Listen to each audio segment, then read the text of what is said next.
This is Introduction to Chapter 5 Lines and Angles of 7th Class.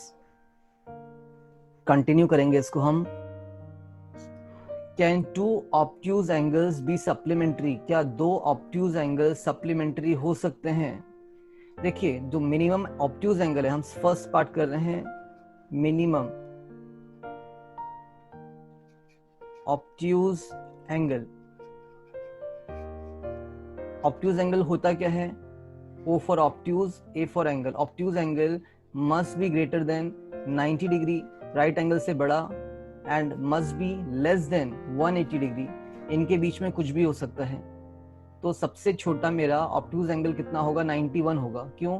क्योंकि 90 तो right angle है, इससे बड़ा 91 हम ले सकते हैं. तो minimum obtuse angle कितना हम ले सकते हैं? 91, है ना. एंड अगर हम दोनों ही 91 ले लें तो कितना हो जाएगा? देखिए, 91 plus 91 will be equal to 182 हो जाएगा. And that is not supplementary, है ना. सप्लीमेंट्री का मतलब होता है जिनका सम कितना आए? 180 आए.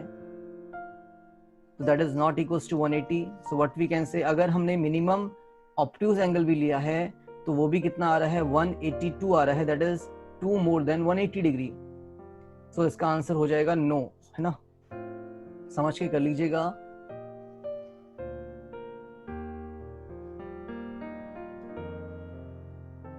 एक ऑब्ट्यूज एंगल तो ये रहा, और अगर मैं दूसरा ऑब्ट्यूज एंगल लूंगा तो वो कुछ इस तरीके से बनेगा. ये बीच की लाइन नहीं आएगी, तो ये हमारा 180 से बड़ा हो जाता है. ठीक है, समझिएगा इसको. तो हमारा आंसर होगा नो. मिनिमम हमने इससे लिया था क्योंकि मैक्सिमम में तो आपका आ ही नहीं सकता, है ना. तो मैक्सिमम ऑब्ट्यूज एंगल कितना होगा? देखिए 180 है, ज्यादा से ज्यादा ये 179 हो सकता है, क्योंकि 180 करेंगे तो ये स्ट्रेट एंगल मिल जाएगा. हमें 180 से छोटा चाहिए ऑब्ट्यूज एंगल, दैट इज 179. तो देख लीजिए 179 को भी अगर मैं ऐड कर दूं किससे? 179 से, तो ये तो बहुत ज्यादा है. ठीक है, that is not equals to 180 degree. तो हमने यहाँ पे दो रीजन लिख दिए हैं आपके. ठीक है, तो आप इसको समझ के कर लीजिएगा. Answer will be no. Two obtuse angles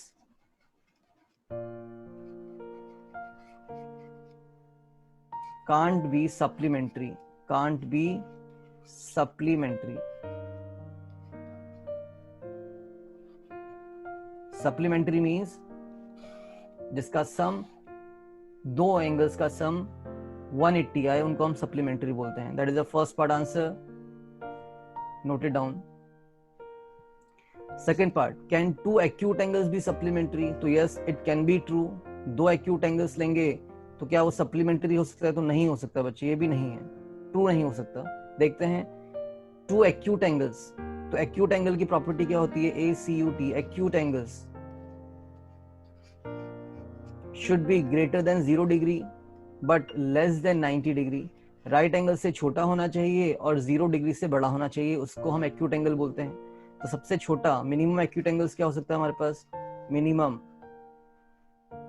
सबसे छोटा जो एक्यूट एंगल है हमारे पास वो 1 हो सकता है, 0.1 भी हो सकता है, बट हम यहाँ पे 1 लेके चल रहे हैं. 1 डिग्री का हो सकता है.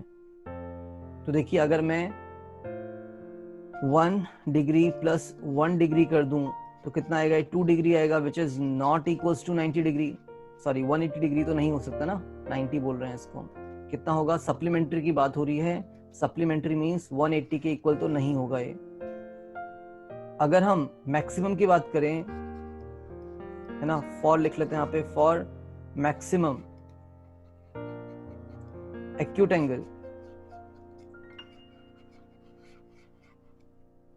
तो मैक्सिमम एक्यूट एंगल कितना जाएगा? 90 से छोटा होना चाहिए, है ना. 90 राइट एंगल से छोटा ही होना चाहिए. तो मैक्सिमम का मतलब 89 आ सकता है.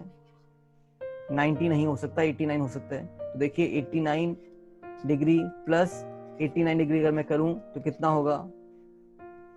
That will be 178. And again that is not equals to 180. तो ये आपका सप्लीमेंट्री नहीं हो सकता है. तो आप क्या लिखेंगे? No two angles acute angles can't be supplementary, that will be the answer. आप लिख लीजिएगा इसका, हमने रीजन ऊपर दे रखा है, ठीक है। आंसर क्या होगा? नो। फिर आप पूरा क्वेश्चन से लिखने वाले हैं, two acute angles can't be supplementary. Note it down. Can two right angles be supplementary? तो yes, two right angles supplementary होते ही हैं। राइट एंगल का मतलब that is equal to 90 degree, the angle which is 90 degree is known as right angle। तो दो right angle बोला, 90 degree plus 90 degree करेंगे तो कितना आएगा? That is 180 degree. तो यस, टू राइट एंगल्स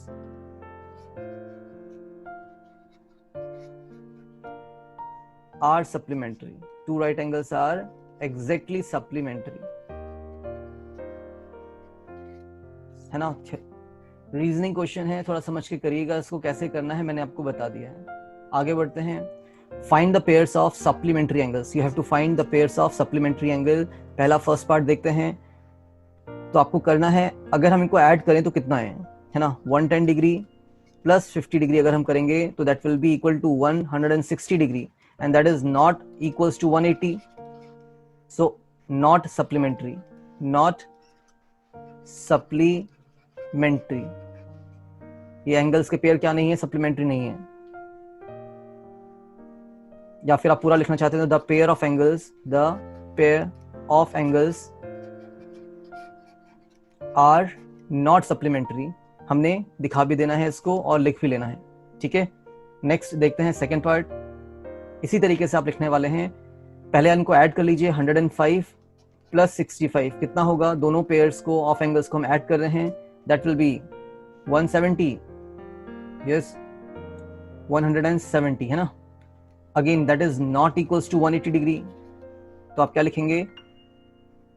वही चीज, the pair of angles are not supplementary. Okay, the same answer will be here. Next third part देखते हैं। Again you have to add the angles. 50 और 130 को अगर हम add करें तो कितना आएगा? देखिए ये तो 180 आ रहे हैं, दैट इज इक्वल टू 180। तो yes, the pair of angles are supplementary, the pair of angles are supplementary. Very easy one. आपको सप्लीमेंट्री एंगल्स चेक करने हैं, ऐड कर लीजिए। अगर 180 आता है तो that means the given pair of angles are supplementary. 45 plus 45 ये तो 90 होगा। कितना होगा? 45 degree plus 45 degree, that is equal to 90 degree, and 90 हमारे कॉम्प्लीमेंट्री एंगल्स होते हैं, ना कि supplementary, that is not equals to 180। So again the same reason. कौन सा वाला? ये वाला, the pair of angles are not supplementary. करिएगा, इजी क्वेश्चन है। आगे बढ़ते हैं। फिगर ड्रॉ करना। Use your scale and pencil for drawing the figures.